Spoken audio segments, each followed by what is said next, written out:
आप देख रहे हैं रिपोर्टर लव कुश रावत यूट्यूब चैनल। दिनांक 13 अक्टूबर 2023 वार शुक्रवार को अखिल भारतीय संविधान सभा के राष्ट्रीय अध्यक्ष शरफुद्दीन मेवाती निवासी रूपड़ाका को हथीन लोक निर्माण विश्राम गृह परिसर में दी श्रद्धांजलि व उनके चित्र पर मालाएं अर्पण व पुष्प अर्पित कर उनके मिशन को आगे बढ़ाने का संकल्प लिया। इस मौके पर मास्टर सद्दीक लेखकार अखिल भारतीय संविधान सभा के प्रदेश अध्यक्ष डॉक्टर राजकुमार दहिया और संविधान सभा के जिला अध्यक्ष जवाहर सिंह रावत और संविधान सभा के ब्लॉक अध्यक्ष सुरेश रावत, पूर्व विधायक केर सिंह रावत, धन सिंह रावत, भाजपा मंडल उपाध्यक्ष हथीन, उपमंडल अधिकारी नागरिक लक्ष्मी नारायण चौधरी जकरिया, कर्नल राजेंद्र रावत, सविता चौधरी राष्ट्रीयवादी महिला मोर्चा, कवि निसार, बलदेव पटवारी, जगपाल रावत पूर्व सरपंच, स्वामी धर्मानंदपुरी, प्रभुदयाल आर्य, खुर्शीद खाईका, असगर हुसैन, मास्टर जाकिर हुसैन, मंजीत, उदय सिंह, ताराचंद, धर्मचंद, दयाराम, सुभाष, लोकेश, शहाबुद्दीन, यूनुस, अलवी, पत्रकार हाकिम, दशरथ, केसरीलाल कवि, मवासी, इलियास कवि, सविता चौधरी कुंडू व हथीन के वरिष्ठ पत्रकार और संविधान सभा के राष्ट्रीय अध्यक्ष शरफुद्दीन मेवाती के बेटे कप्तान रूपड़ा का निवासी हथीन और शरफुद्दीन के दामाद इमरान खान गांव घासेड़ा नूह मेवात व पलवल रेवाड़ी सोनीपत व विभिन्न संगठनों के लोगों ने श्रद्धांजलि सभा में भाग लिया और अखिल भारतीय संविधान सभा के जिला अध्यक्ष जवाहर सिंह रावत ने कहा कि मरहूम शरफुद्दीन खां मेवाती को हमेशा याद रखा जाएगा। वे सभी के लिए जिला अध्यक्ष होने के नाते सभी का धन्यवाद किया और मेवाती शरफुद्दीन के बेटे को सांत्वना दी। आइए देखते हैं वे सुनते हैं भावपूर्ण श्रद्धांजलि देते हुए किसने क्या कहा। परिवार में हुआ था। शरफुद्दीन मेवाती की जब उम्र 5-6 साल की थी तो कभी शरफुद्दीन मेवाती के सर पर से माँ बाप का साया उठ गया। शरफुद्दीन मेवाती की परवरिश नाना मामाओं के यहाँ हुई। इसका ज़्यादातर बचपन अपने नाना मामाओं के गांव दूडोली में बीता था। जब यह जवान हो गए तो एक बार फिर वापस अपने पैदाइशी गांव रूपड़ा का आकर बस गए। इनकी शादी पटपड़बास के रहने वाली बरकती के साथ हुई थी। इनकी जीवन संगनी यानी हमसफ़र बरकती लगभग 8 साल पहले इस खानी दुनिया से पर्दा कर गई। अपने पीछे शरफुद्दीन मेवाती 7 बच्चे छोड़कर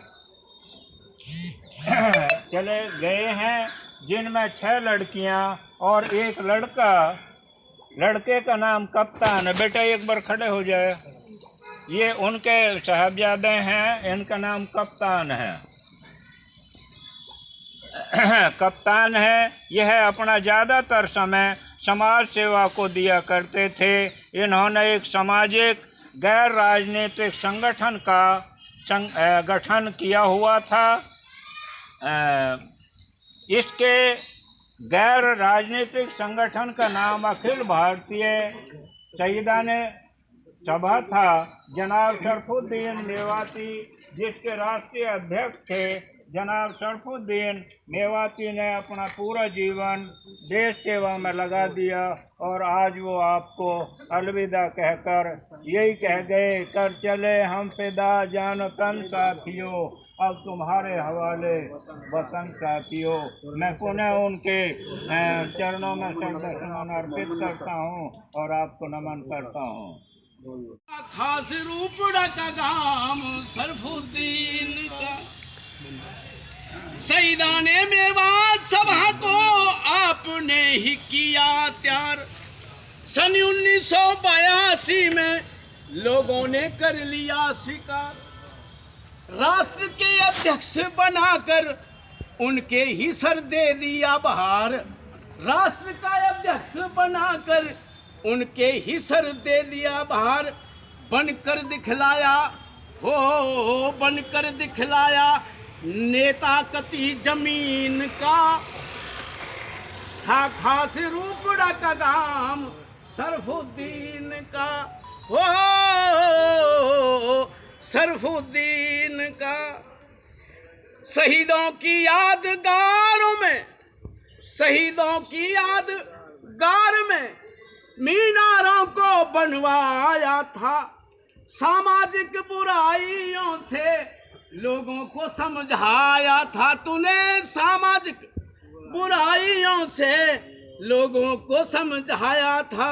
और इसके बदले कई बार सम्मान आपने पाया था, और इसके बदले कई बार सम्मान आपने पाया था। अपना फर्ज निभाया था, अपना फर्ज निभाया था बंदा दीन का, था खास रूपड़ा का गाम भाई शरफुद्दीन का, खास रूपड़ा का गाम शरफुद्दीन का। से पहले बता दूं, अखिल भारतीय शहीदाने सभा 1982 से इस इलाके में सामाजिक मुद्दों को लेकर के हमेशा कार्य करती रही है। ये शख्सियत जो इस दुनिया से चली गई, शरफुद्दीन खां मेवाती, उस सभा के सदस्य थे कामरेड इस्लामुद्दीन, कामरेड माखनलाल और कामरेड गौतम। उन सब के साथ थे साना बसाना, जो 1982 में रूपड़ाका में शहीदी मीनार का आगाज़ हुआ। हर व्यक्ति जो भी वहाँ से गुजरता है तो देखता है कि नवंबर 1857 में इस इलाके के दर्जनों गांव के लोगों ने इकट्ठा करके अंग्रेज़ों से लोहा लिया और कई 436 व्यक्ति उसमें शहीद हुए। तो ऐसी आवाज़ को बुलंद करने के लिए संगठन ने इस इलाके के आसपास कई ज़िलों में इस तरह का आगाज़ किया है। मुझे अच्छी तरह याद है 15 मार्च 2007 में बहुत सारे लोग गवाह होंगे, कोट गांव में एक बहुत बड़ा शहीदाने प्रोग्राम किया गया था, जिसमें लगभग 1 लाख लोग इकट्ठे हुए थे। इस इलाके की सभी बिरादरियों के जो खाप के चौधरी थे उन सबको बुलाया गया था और उसमें गवर्नर साहब मुख्य अतिथि थे, इस दुनिया में नहीं रहे, जो है डॉक्टर किदवई साहब। तो उसी का भी आगाज़ शरफुद्दीन खां मेवाती ने किया। तो इनकी जो सेवाएं हैं इस इलाके में, जब भी कोई ऐसी बात होती थी तो होली मिलन समारोह, ईद मिलन समारोह या दिवाली मिलन समारोह या शहीदों के लिए इस तरह के कार्यक्रम या जो सामाजिक समस्याएं हैं उनके लिए लोगों को जागृत करना या प्रशासक के पास जाके अपना ज्ञापन देना या राज्यपाल से मिलना या मुख्यमंत्री को आगाज़ करना या सीआईडी और पत्रकारों के ज़रिए अपनी बात रखना, तो सिर उन्होंने बहुत लंबा संघर्ष किया है। इस इलाके का हर व्यक्ति, किसी समाज का हो, किसी गांव का हो, हर व्यक्ति इनको सम्मान की दृष्टि से देखता है। आप हमारे बीच में आए में ऐसे दर्जनों व्यक्ति हैं जो हुकूमत के किसी न किसी शोबा में अच्छे अहदों पर काम कर चुके हैं और अब वो रिटायर्ड होने के बाद समाज के साथ जुड़कर, इनके साथ जुड़कर अच्छा काम कर रहे थे। तो मैं आपसे गुजारिश करूंगा सर, आप हमारे बीच में आए हैं तो खिराज हकीकत के तौर पे आप अपने ख्यालात पेश करके इस सभा के लिए आशीर्वाद दें कि उनके जाने के बाद भी हमें खाली जगह ना लगे और हम कार्य करते रहें जो उसके साथ।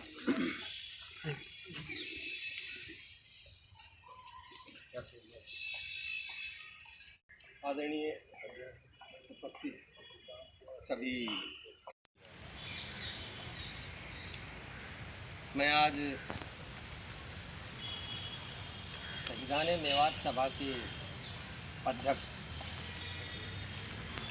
जो आज हमारे बीच नहीं है, उनके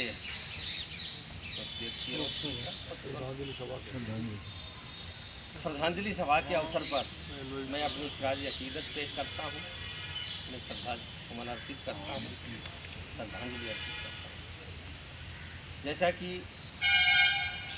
सरफुद्दीन जी के विषय में आप सबको ज़्यादा मालूम है, लेकिन मैं तो लगभग 2 वर्ष से इनके बारे में जानता हूँ। लगभग 2 सालों से इनका मेरा मेल जोल रहा है।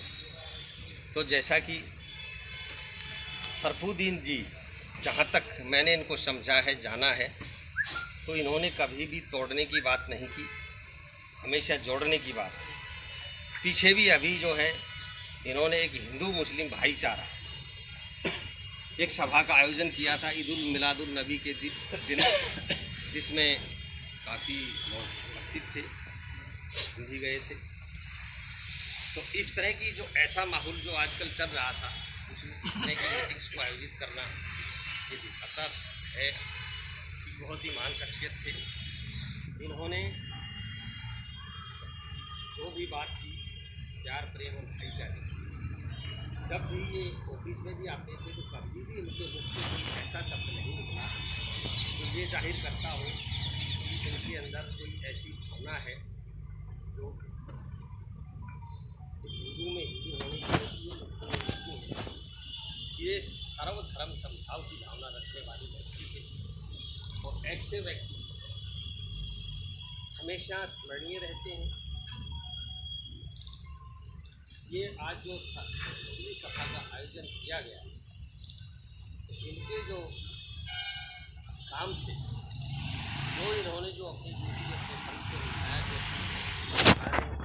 समाज ने, इलाके ने जो इनको दे रखा था, जैसा कि शहीदाने सभा के अध्यक्ष थे। दूसरा इनको एक काम और दे रखा था, स्मारक स्थल जो रूसाका गाँव में बनाया गया है, उसमें भी सुना गया है कि उनके प्रयासों से ही वो बना। इन्होंने अपना टाइम दिया जगह जगह। अब भी पीछे सीएम साहब आए थे तो उनसे इन्होंने 5 लाख रुपए की मांग की थी, तो 5 लाख रुपए आया हुआ है अब। तो ऐसी महान शख्सियत को, ऐसे महानुभाव को याद किया जाना, वैसे हमारे बीच नहीं रहे वो आज, लेकिन इनकी विचारधारा, इनकी बातें अक्सर हमें याद रहेंगी। मुझे तो इन 2 साल के अंदर इनके साथ जो मेल जोल मेरा रहा, ये कभी नहीं भुलाया जा सकता और आप लोग भी उन्हें भूल पाएंगे। इन्होंने हमेशा प्रेम का, भाईचारे का संदेश दिया। जैसे कि वैसे तो प्रेम ही बड़ा होता है, तो प्रेम खुदा की बाबत है, ये भी सुनते आए हैं। ढाई अक्षर प्रेम का पढ़े सो पंडित होए, खुसरो दरिया प्रेम का वाकी उनकी धार, जो उतरे सो डूबता, जो डूबे सो पार। तो प्रेम का संदेश देने वाला सबसे बड़ा होता है। तो इसलिए मैं इस श्रद्धांजलि सभा के समक्ष भाई सरफुद्दीन मेवाती जी को, उन्हें अपनी श्रद्धांजलि अर्पित करता हूँ, श्रद्धा सुमन अर्पित करता हूँ, खिराज अकीदत पेश करता हूँ। धन्यवाद। उसने लंबा सा सरकंडा तोड़ करके उसके आगे किया और उस पर चढ़ के वो आया, तो वो डंक मार के फिर उसमें कूद गया। फिर उसने किया, फिर उसने डंक मार करके फिर कूद गया। तो वहाँ ग्वारिया जो भैंस चरा रहे थे, हमने वो भैंस चराई है, तो बोले तेरा दिमाग खराब है रो मोढ़ा, ये हर व्यक्तों में डंक मार जाए और तू या बचा रहो। हम ब्रज के हैं जी, कभी कभी वो शब्द आ जाते हैं। बहुत बढ़िया जी, बढ़िया बैठी है। वो कह रहा कि जब इसको मालूम नहीं है ये गलत आदत है, इसको मालूम नहीं है कि ये गलत आदत है, और मुझे मालूम है कि मेरी सही आदत है, मुझे मालूम है कि मेरी सही आदत है, क्योंकि 84 लाख योनि में मनुष्य योनि एक ऐसी है कि गलत what is the proper just unjust beautiful unbeautiful true and untrue का नॉलेज रखता है मनुष्य। तो ये तो कीड़ा है जिसको कोई जानकारी नहीं है, ये तब ना छोड़ रहा, और मुझे जानकारी होते हुए भी कि मेरी ये अच्छी आदत है, जब ये अपनी गलत आदत को नहीं छोड़ रहा तो मैं जानते हुए अपनी अच्छी आदत को क्यों छोड़ूं। बात कहने वाले बात कहते हैं, लेकिन उसका result according to that condition यदि रिजल्ट ना आए तो फिर बात नहीं मानी जाती। आप यहाँ पर प्रबुद्ध वर्ग बैठे हैं सभी, मैंने आप लोगों से जो सीखा है, आप भी एक हस्ती हैं, मैंने देखा है पहले से, काफ़ी दिन से मैं देख रहा हूँ, 2-3 बार बोलते हुए भी देखा है। यहाँ पर हमारे डॉक्टर साहब हैं, हमारे कर्नल साहब हैं, ये हैं, ये आप हैं, मैं जी, आप इशारा मत करो जी, आप सरपंच तक सीमित होंगे, मैं सरपंच को इतना भी महत्व नहीं करता, मैं व्यक्तित्व को महत्व करता हूँ। सरपंच केवल 5 साल के लिए हो जाएगा, दोबारा जीत जाएगा 10 साल के लिए, लेकिन मेरे लिए ग्रेट पर्सनैलिटी है। This man is be from surveillance of up to raise और पीयर टू फॉल। ऐसी पर्सनैलिटी न कभी उठने का अभिमान करती है, न गिरने का भय करती है। तौर पर आए हुए माननीय एसडीएम साहब और दूर दराज इलाकों से आए हुए मेरे सामने बैठे मौजूद हाजरीन, हजारों साल नरगिस अपनी बेदूरी पर रोती, हजारों साल नरगिस अपनी बेदूरी पर रोती है, और बड़ी मुद्दत में होता है चमन में सरफुद्दीन जैसा समाज से ही पैदा होता है। जिस साथी के साथ इतने लंबे अरसे से काम किया हो,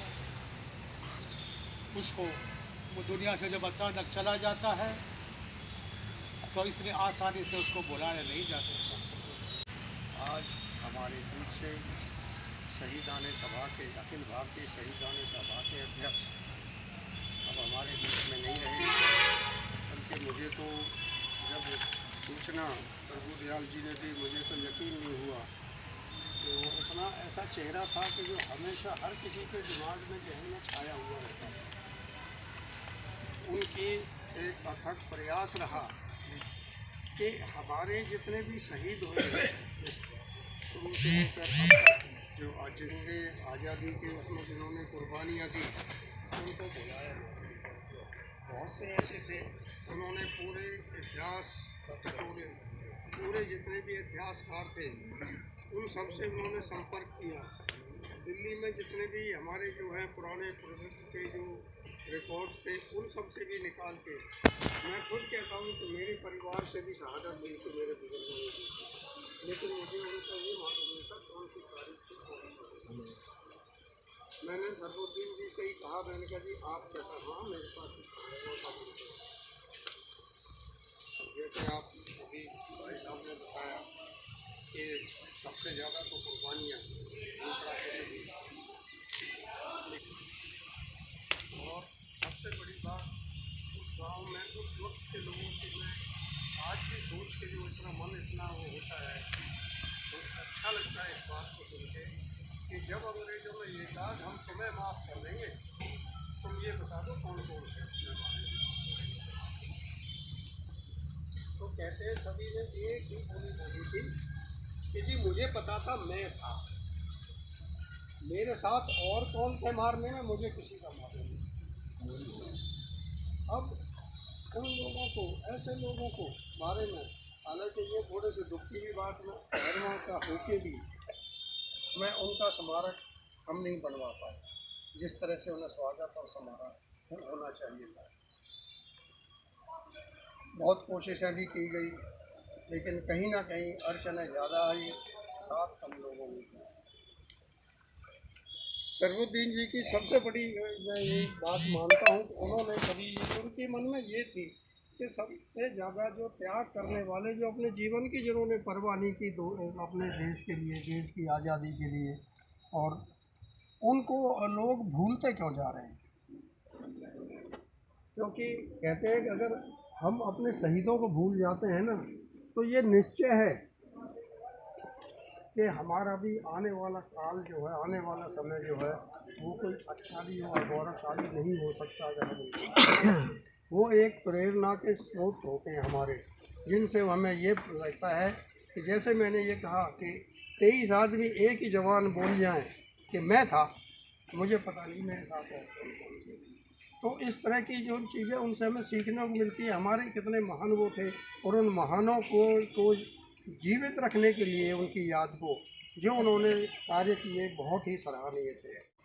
आज बहुत भारी मन के साथ हमें उनको विदाई हम दे रहे हैं, और मैं प्रभु से, अल्लाह से यही दुआएं करता हूँ कि प्रभु जहाँ भी वो हों उनको अपने चरणों में जगह दे, और जो शोक संपन्न परिवार है उनको और उनके जितने भी शुभचिंतक थे सबको इस क्षति को सहने की हिम्मत दे।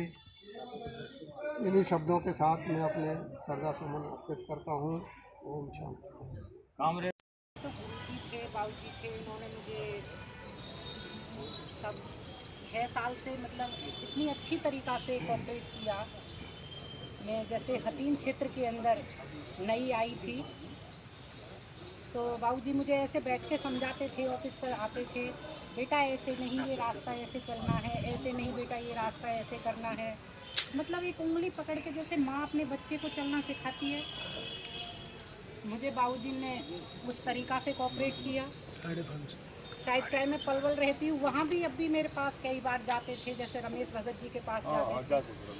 बाबूजी का कुछ ज़्यादा ही अटैचमेंट थी। 15-20 दिन पहले बाबूजी ने कॉल भी की थी मेरे पास, लेकिन किसी कारण से मैं भी किसी मीटिंग में थी तो रिसीव नहीं कर पाई। शायद उनके कोई बात इच्छा होगी मेरे प्रति, लेकिन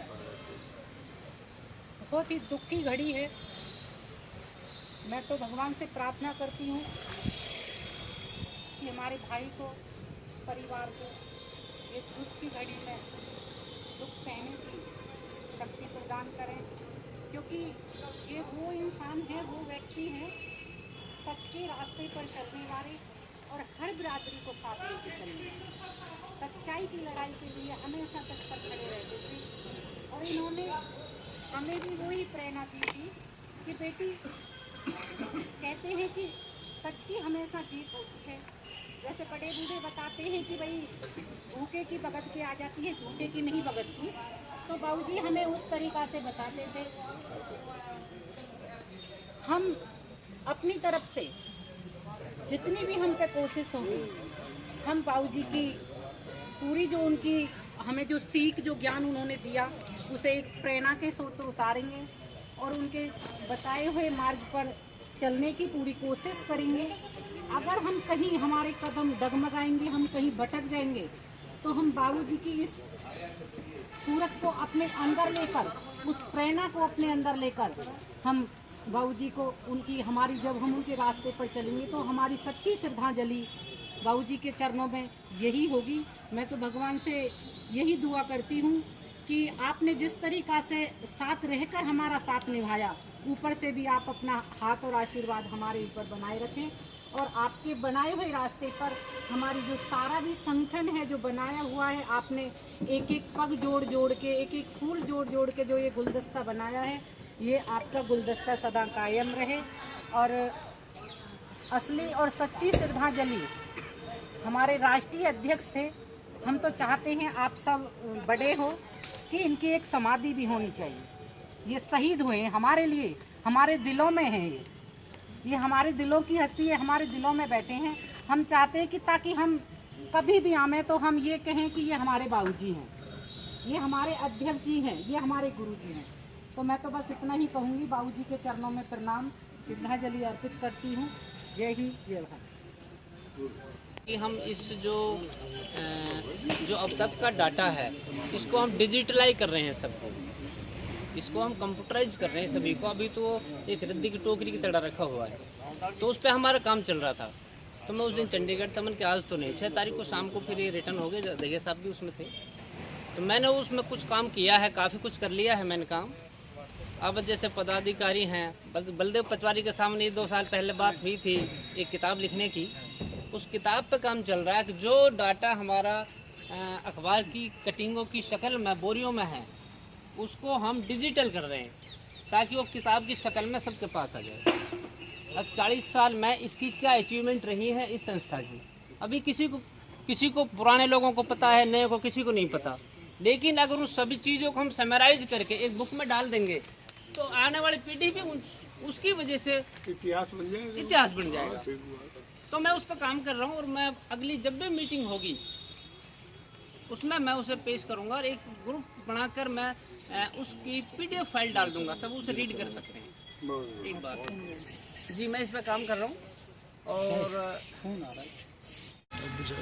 आज इस महान शख्सियत की शोक सभा में दूर दराज से आए हुए मेरे बहुत ही आदरणीय सम्मानित